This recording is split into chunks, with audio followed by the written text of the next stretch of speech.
Hi, I'm Mike Besant, Grants Manager for the Commercial District Recovery Program, and I'm going to walk you through starting and completing our full application.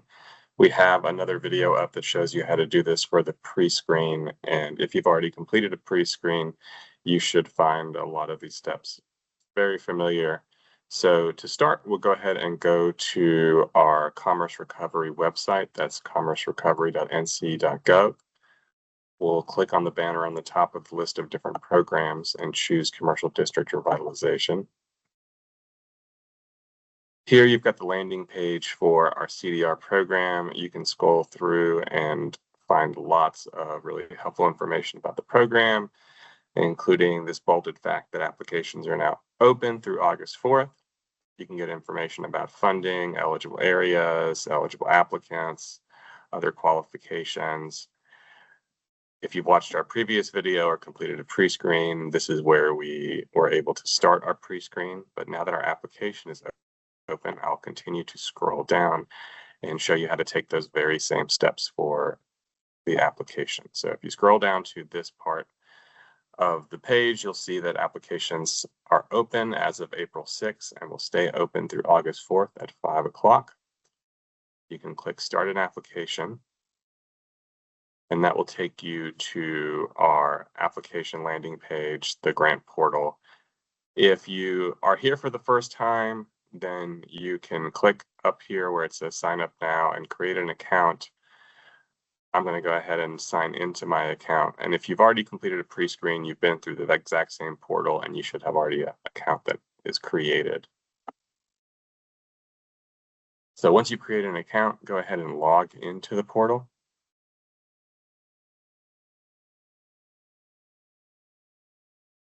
As I mentioned before, for those applicants that have already submitted or started a pre-screen, as soon as you log in, you'll see an option to continue an existing application here on the top. These are all test pre-screens that have been completed by me.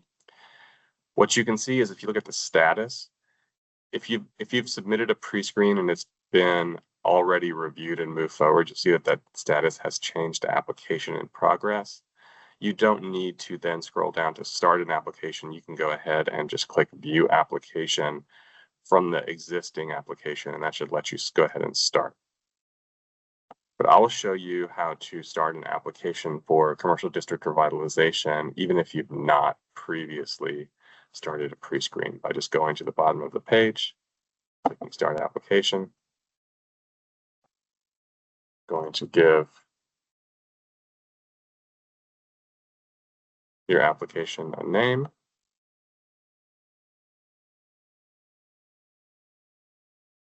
You'll click to continue. This will offer a brief program overview and a link back to the site where there is much more detailed information about the program. So you can go ahead and click that you've read that and you understand what the program entails. Here's an important caveat before we launch into the full application. All full applications will start with the opportunity to complete a pre-screen process.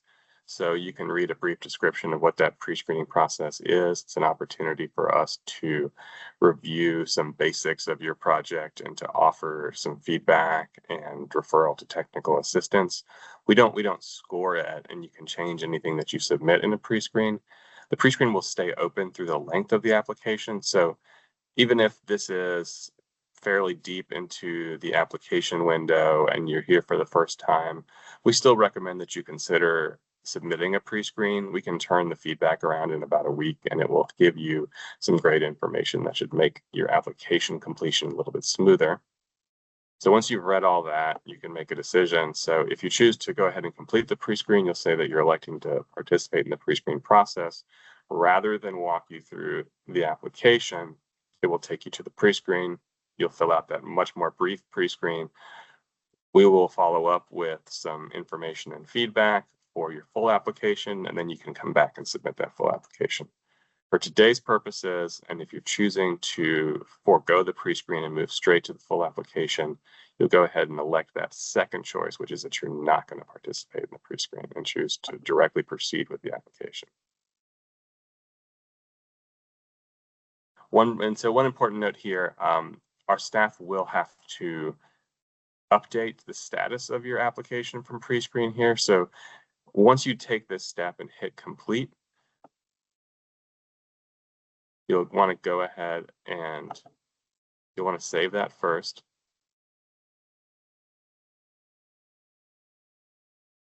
And then you'll just give us a business day to change the status of your application.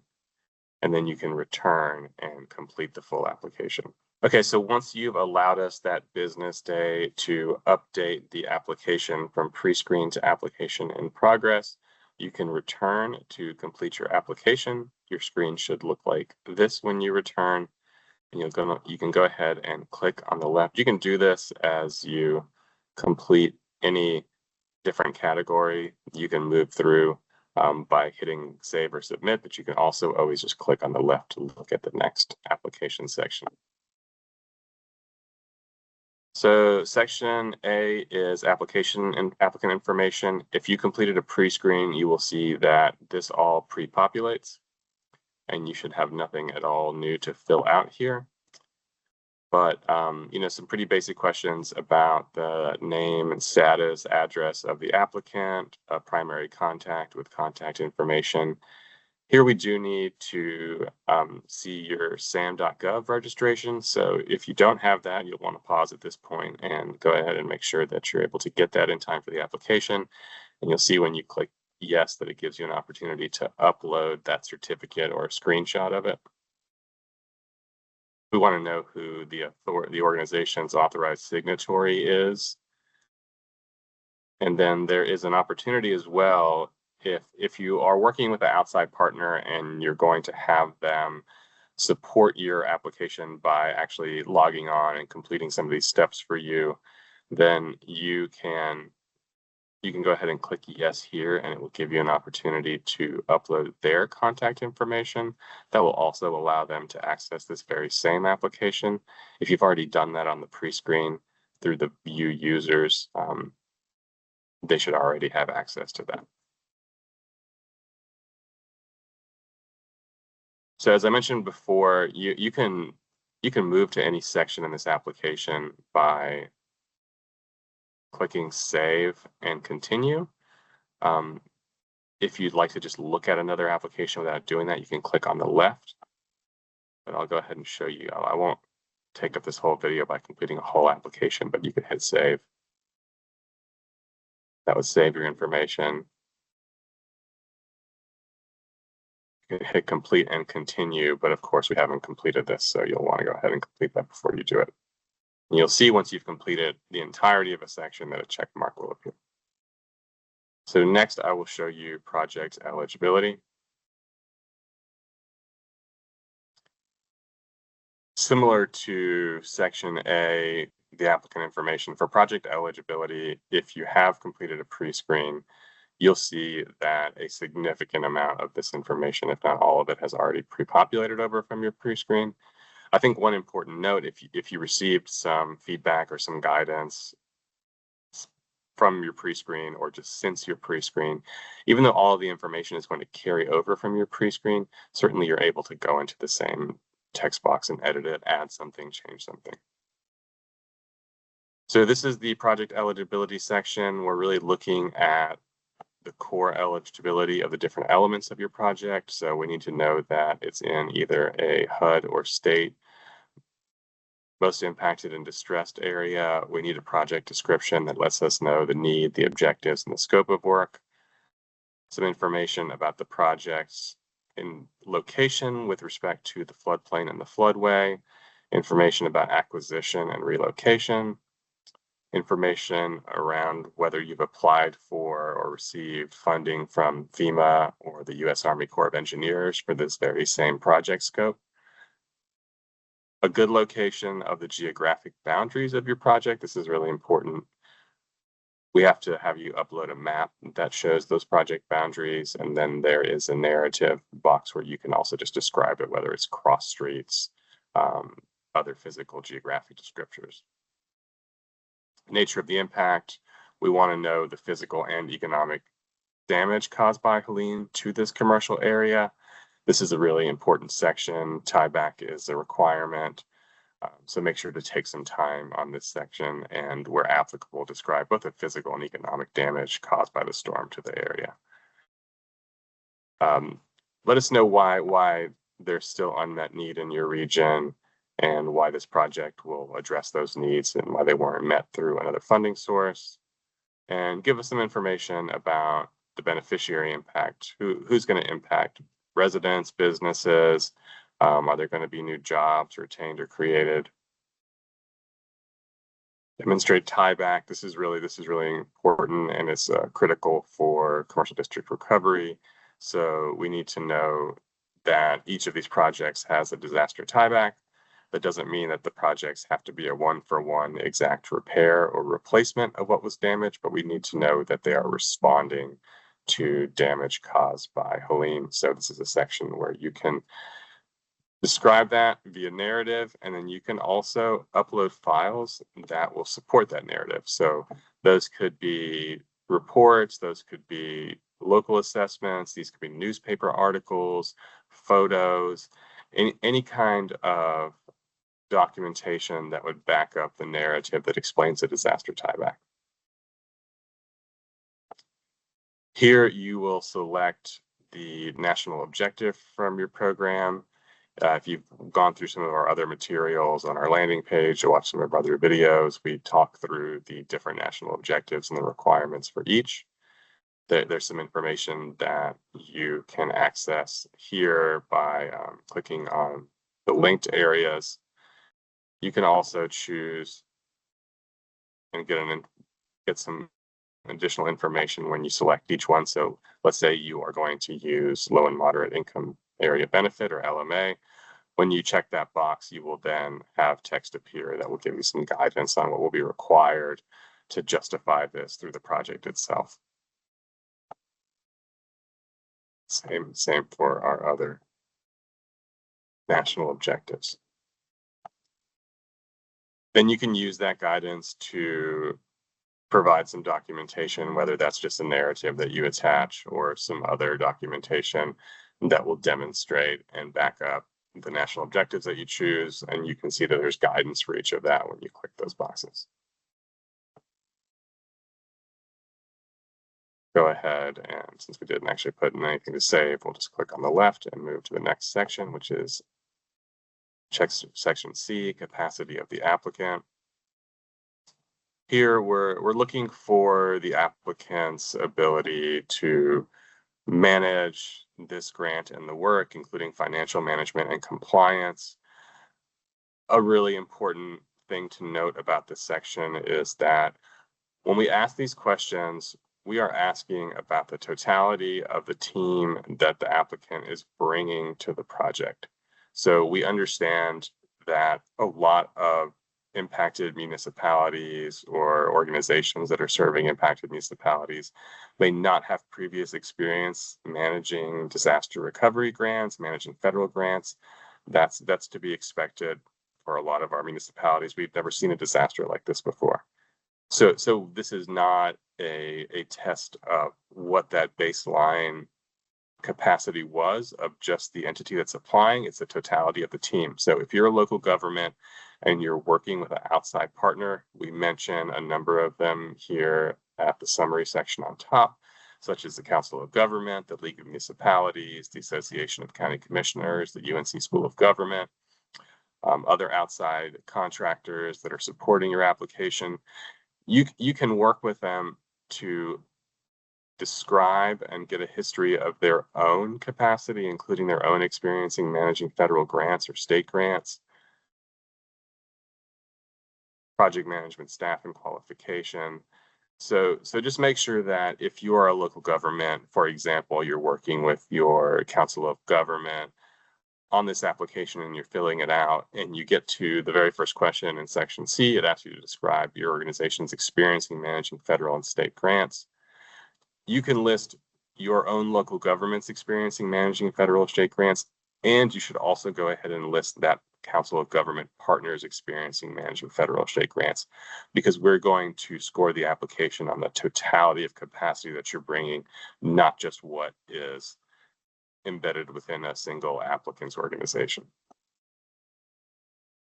So here you can tell us about other staff that are going to be part of the project and some qualifications that they may have. We'd like to see audits and other documentation demonstrating internal financial controls. There's some examples of those kinds of documents that are detailed right here. An additional section to let us know, again, if you're partnering with an outside partner to build some of that capacity for the grant, go ahead and let us know who they are and the experience that they bring. And if you are a nonprofit application, a nonprofit organization applying, there are a couple of questions that are specific just for nonprofits at the end of this section.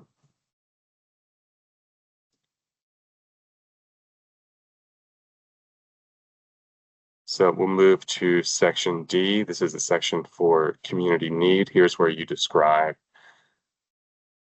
the degree to which the proposed project responds to an unmet need in your community.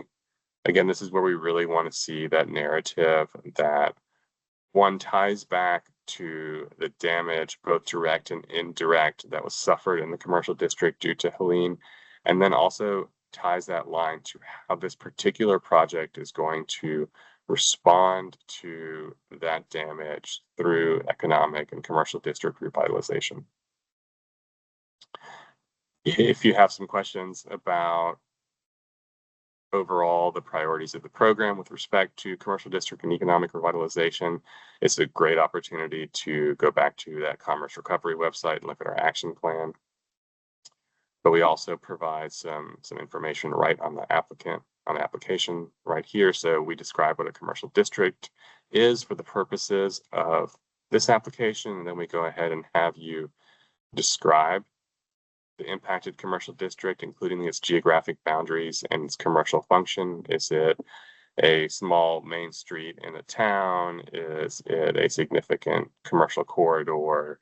Is it a commercial access point in a rural area that a lot of people depend on? You can both give us the geographic parameters of the commercial district in that question, and then talk to us a little bit about what happens there. Why is it important? Then you have an opportunity to provide some narrative with respect to that direct and indirect damage to the commercial district. Talk about why this is an area that has a need for investment in the commercial district. Has there been business vacancy? Do you have tax revenue data that can show that there's been a decrease in activity since the storm? Is there a change in vacancies, the amount of time that vacant properties spend on the market? This is an opportunity to show us why that need exists within this commercial district.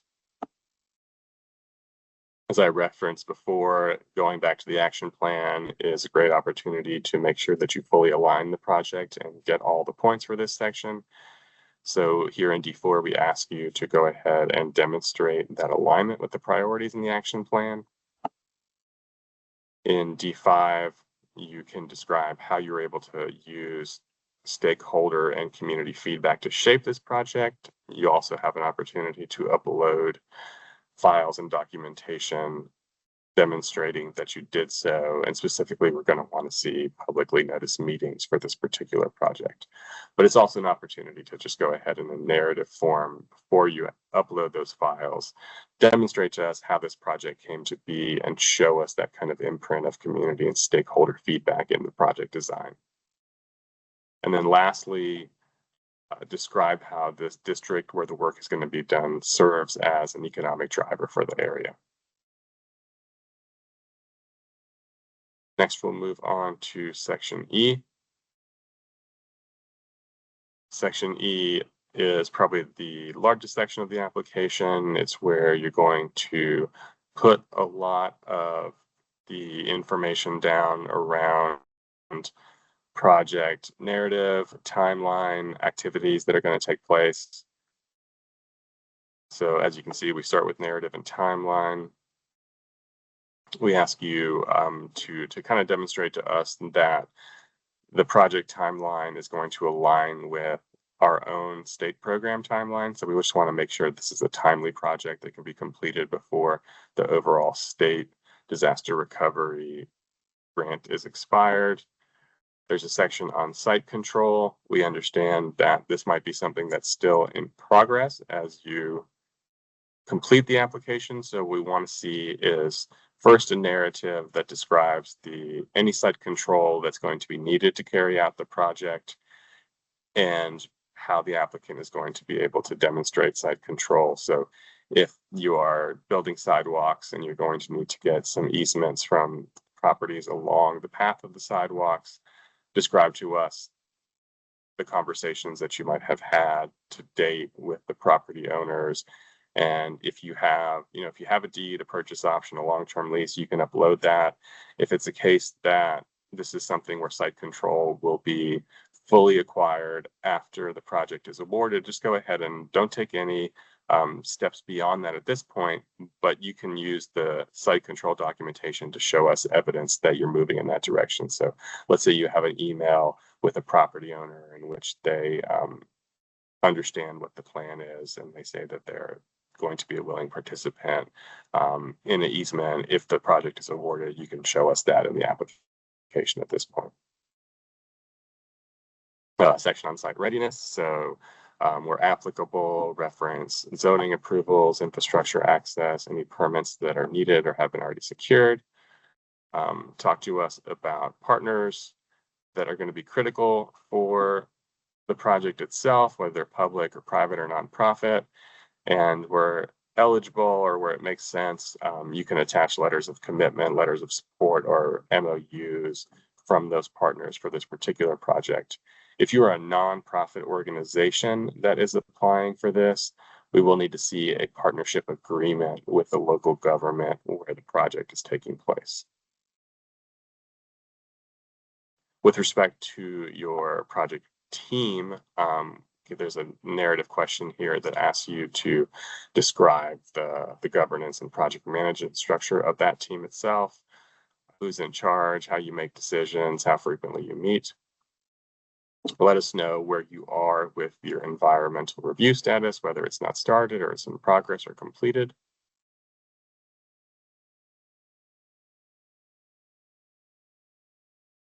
And there's an additional question, review and choice limiting activities, and a reminder that those can't occur until the environmental review is complete.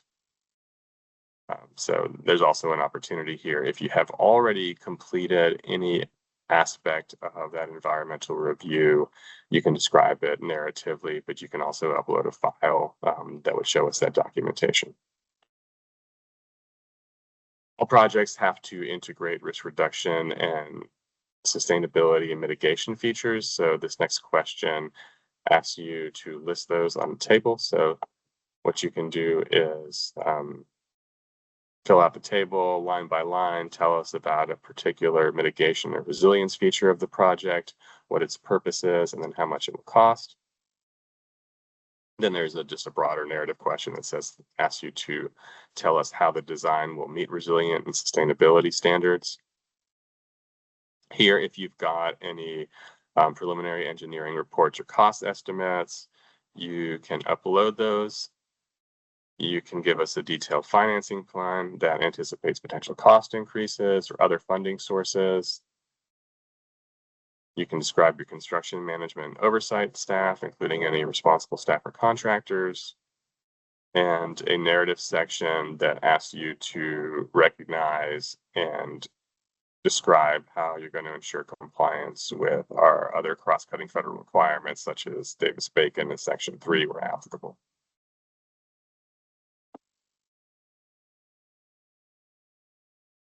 So we'll move to Section F. This is the budget and leverage resources section.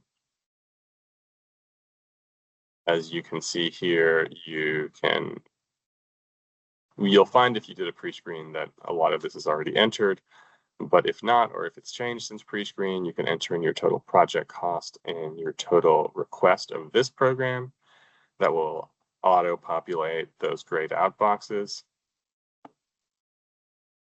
Then there's some questions on cost reasonableness. So we want to see a short narrative summary describing how cost reasonableness is met or determined, and how the project is going to ensure compliance with cost reasonableness and procurement requirements under 2 CFR 200. Next, there is a table that you can fill out to list other funding that you are bringing to bear for the same project. So pretty similar to filling out the mitigation feature table. You just click add row. You can then list a funding source, the type of funding, whether it's a grant or loan or insurance payment, the scope that it covers, the amount, and you can let us know if it's been received or if it's still pending. Next, there's a budget section. We have a budget table that we'd like you to fill out, but we'd also love to see your own budget worksheet or financial pro forma. So you can upload your own budget into here, and then you can fill out this budget table. So that's section F. Move to section G. So section G is achieving results. This is really the outcome and measurement section of the grant. So here we want to know about your project outcomes, your economic and community impact of the project, and how you are going to measure and report that throughout the project. So tell us about the economic or community recovery outcomes that are going to result from this project. So business reopening, property value stabilization, jobs created or retained would be a big one. You'll let us know your plan to measure that, whether you have partnerships with local businesses to collect that data or using different data sources. You can narratively describe how these results will support long-term revitalization and resilience in the affected commercial area. And then particularly for projects that use the urgent need national objective, but really for all projects, go ahead and describe what critical goods and services will be retained and restored for local residents. So if your project is, for instance, a sidewalk project in a commercial district that was damaged by the storm, and the damage made it really difficult for people, particularly people without cars, to access a grocery or pharmacy, for example, that could be a great answer for G4. If you are doing a streetscaping project and there's going to be now safe walking spaces or places are going to be lit at night or they weren't before, that would be an example of an answer for G4. If you are using this project to revitalize or bring back critical industry to the area, such as tourism or hospitality or otherwise, you can describe how that's going to be restored for local residents. Then there's one final section, which is really a review of compliance and regulatory requirements. So you'll need to read each one and then just certify by clicking and going through this list. At the end of which you'll be able to electronically sign it. And then you'll be able to do a final review. Again, if you've been completing every section, instead of just talking through them, you would see that you had a green check mark that would show you that the application was fully completed, but it would be a good idea to go ahead and review it one more time through here. If you're electronically signing it, if you're a third party that is working on behalf of the applicant, I think here would be important time to make sure that you have the authorized signatory go ahead and come back to electronically sign the application, and then you can go ahead and submit. Thank you.